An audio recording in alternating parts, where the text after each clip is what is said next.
Alright guys, so I got a couple more things in. As you can see, I was able to cross off two of my waiting on deliveries from Japan.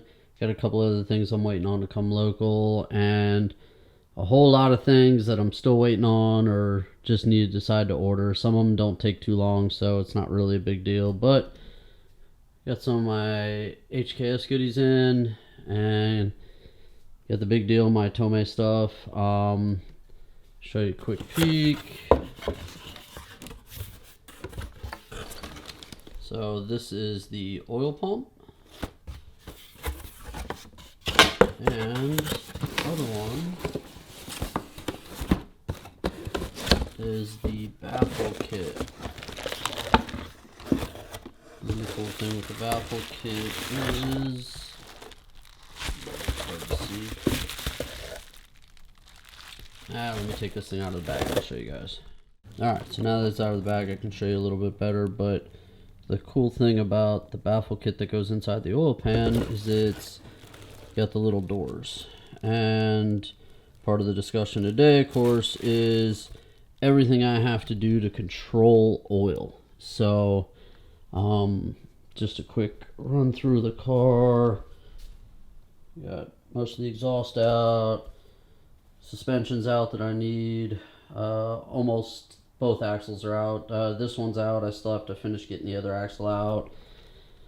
Everything on top, for the most part, is disconnected and ready to come out.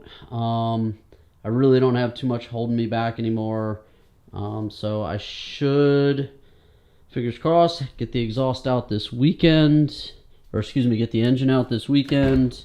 And then interior's already ripped apart that I need, so that's kind of where I'm at. Alright guys, so this whole time, as long as this time around, as long as the engine's good, the goal is going to be controlling oil for me. As I showed you guys, I have the new Tomei oil pump. I also have the Tomei baffle kit. On order, I've got a higher capacity oil pan. And it should, let me show you guys, with the Tomei baffle kit, comes with the little doors and everything in it. So as the oil moves around and sloshes around through the corners and everything else, the baffles with the doors allow it to maintain the oil right where the pickup is. So along with the baffle kit, of course, like I said, I'm going to a higher capacity oil pan. That'll give me an extra 2 liters, give or take, maybe a little bit more from what they're saying, of capacity. So I've got more capacity, I'm pumping more oil, I'm controlling the oil.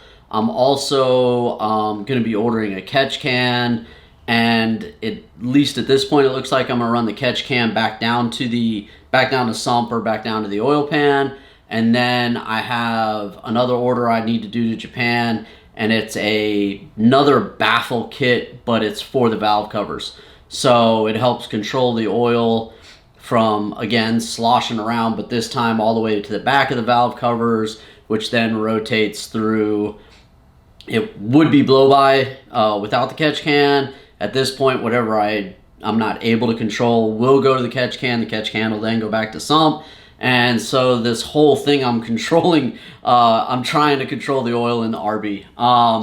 The last thing I'll need to do is I'm going to replace my oil cooler. The car does have one, but at the track I was still running really hot, so I just don't want to trust it. I'm going to get a brand new one, and then at that point, basically everything in line has been replaced, upgraded, or, whatever. So again, as long as the bottom end isn't messed up, I don't have to, put new pistons in and everything else. This time, while the engine's out, it's going to be about controlling oil. I'll do all of those upgrades, everything else. On the next update with you guys, I'll have the engine out. At that point, I'll start showing you, some of the stuff I've taken apart. If it's simply the oil pump that broke, I'll show you all those pieces. We'll get into it and I'll show you everything. But as long as the bottom end's good, it's gonna just be about kind of taking apart, doing all my upgrades oil-wise, and putting it back together and getting back on track and see if that solves those issues that I had my very first track day out, my very first session out. So that's kind of the plan. If you guys have already had experience with this, if you guys want to talk about it, comment below. This is going to be ongoing with the car, and even if it goes together this way, I'll take it back out to the track and see what I break, because I'm sure that's how it's going to go. But anyways, you guys let me know what you think. Comment, subscribe, like, all that good stuff.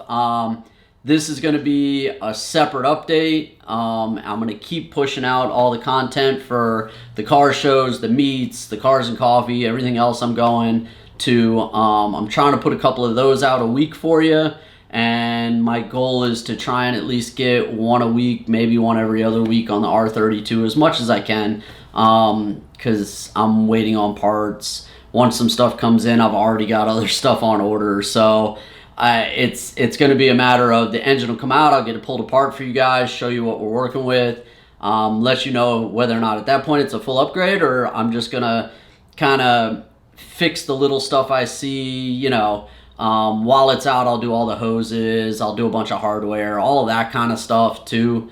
And I'll show you the heat treat that I'm going to put on the heat coatings on the exhaust, on both the hot and cold side for all my hard pipes, and all that kind of stuff. So, along for the ride. You guys let me know what you think, and we'll see how much fun we can have with it. All right, thanks.